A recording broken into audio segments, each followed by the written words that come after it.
সংক্রান্তি এসে যাচ্ছে প্রায়, আর মিষ্টি তো খেতে হবে, মিষ্টি মানে পিঠা পায়েস। তো হাতে সময় নেই, কি করে পিঠে বানাবো, আবার চালের গুঁড়ো দিয়ে ভেঙে যাবে, অনেক কিছু থাকে। তাই তোমাদের কথা ভেবে একটা সিম্পল একটি পিঠের রেসিপি নিয়ে এসেছি, যেটা ঘরে কিন্তু উপকরণ থেকে থাকে জেনারেলি আমাদের বাড়িতে।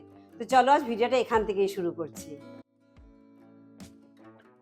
তো চাই আমাদের সুজি, এখানে আমি সুজি নিয়েছি, আর নিয়েছি এখানে খেজুর গুড়ের সিরাপ, কিন্তু তোমরা চাইলে গুড় দিয়েও করতে পারো। নিয়েছি কুড়নো নারকোল, এলাচ গুঁড়ো নিয়েছি, আর সামান্য একটু লবণ দিয়ে আজকে এই রেসিপিটি বানাতে যাচ্ছি। প্রথমে আমি নিয়ে নিচ্ছি এখানে 1 কাপ সুজি। সুজি কিন্তু ছোটো দানার সুজি নিচ্ছি এখানে আমি। আর সাথে নেব 1 কাপ কুড়নো নারকোল। মিষ্টিটা ব্যালেন্স করবার জন্য দেব 1 চিমটে লবণ। ফ্লেভারের জন্য দেব হাফ চা চামচ এলাচ গুঁড়ো। আর মিষ্টির জন্য এখানে আমি ব্যবহার করছি 1/3 কাপ ডেট সিরাপ। চিনি বা গুড় দিয়েও তোমরা করতে পারো, সেক্ষেত্রে কিন্তু দুধের পরিমাণটা আমাদের একটু ডিফারেন্ট হবে। এবার সব উপকরণ আমি হালকাভাবে সব কিছু মিশিয়ে নিচ্ছি এখানে শুরুতে। মেশাতেই কিন্তু দেখতে পারবে, যেহেতু আমি এখানে ডেট সিরাপ ব্যবহার করেছি, অনেকটা কিন্তু সুজি টুজি সব কিছু কিন্তু ভালোভাবে মিশে যাবে, এটা লিকুইড টেক্সচারে কিন্তু এসে যাবে। এবার ব্যবহার করব দুধ। এখানে আমি 3/4 কাপ দুধ ব্যবহার করব, কিন্তু একসাথে পুরো দুধটা কিন্তু দিয়ে দিচ্ছি না, ধীরে ধীরে অ্যাড করছি। দুধ দিয়ে কিন্তু ভালো করে পুরো মিক্সচারটি ভালো করে মিশিয়ে নিতে হবে আমাদের। তোমরা ভিডিওটি ফেসবুক পেজ থেকে দেখে থাকলে পেজটি লাইক করে চ্যানেলটি সাবস্ক্রাইব করে দেওয়ার কিন্তু অনুরোধ রইল। সব কিছু ভালোভাবে মেশানো হয়ে গেছে, এবার কিন্তু ঢাকা দিয়ে 30 মিনিটসের জন্য রেখে দেবো, তাতে কিন্তু সুজি নরম হয়ে যাবে। 20 মিনিটের জন্য ঢাকা দিয়ে রেখে দিয়েছিলাম, এবার ঢাকা খুলে দেখে নিচ্ছি আর দুধ অ্যাড করতে হবে কিনা। এতে সুন্দর ব্যাটার তৈরি হয়ে গেছে, সুজিও কিন্তু ভিজে নরম হয়ে গেছে। এবার তোমাদেরকে কনসিস্টেন্সিটা দেখিয়ে দিচ্ছি আমি। এই সুজি নারকেল পিঠে বানাতে কিন্তু আমাদের এরকম একটু থিক কনসিস্টেন্সি চাই, তবে খুব যদি থিক হয়ে যায় 2 থেকে 3 টেবিল চামচ দুধ আরও কিন্তু ব্যাটারে অ্যাড করে একটু মিশিয়ে নিও।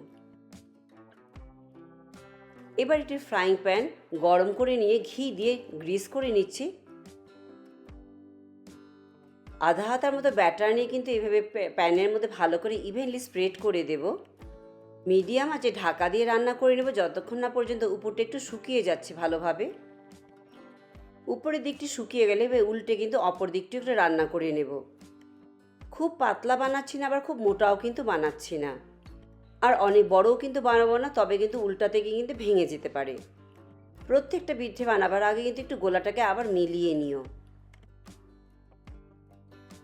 একইভাবে প্যান গ্রিস করে নিয়ে ব্যাটার দিয়ে একইভাবে ঢাকা দিয়ে সবগুলো পিঠে এবার বানিয়ে নিচ্ছি। গ্যাসের আঁচ মিডিয়াম রেখে কিন্তু প্রত্যেকটা পিঠা আমাদেরকে বানিয়ে নিতে হবে। আমার চ্যানেলে কিন্তু আরও অনেক পিঠের রেসিপি রয়েছে, তোমাদেরকে সেগুলো পিঠের রেসিপিও কিন্তু দেখবার অনুরোধ রইল। পিঠেগুলো কিন্তু উল্টে দেবার আগে সাইড থেকে এরকমভাবে ছাড়িয়ে নিয়ে তারপরেই কিন্তু উল্টে দিও। এতে পিঠেগুলো উল্টাতে কিন্তু খুব সুবিধে হবে আমাদের।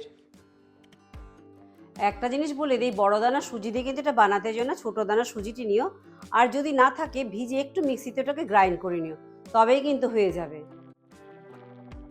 একইভাবে প্যান গ্রিস করে ব্যাটারটা একটু মিশিয়ে নিয়ে সবগুলো পিঠে বানিয়ে নিব এক এক করে।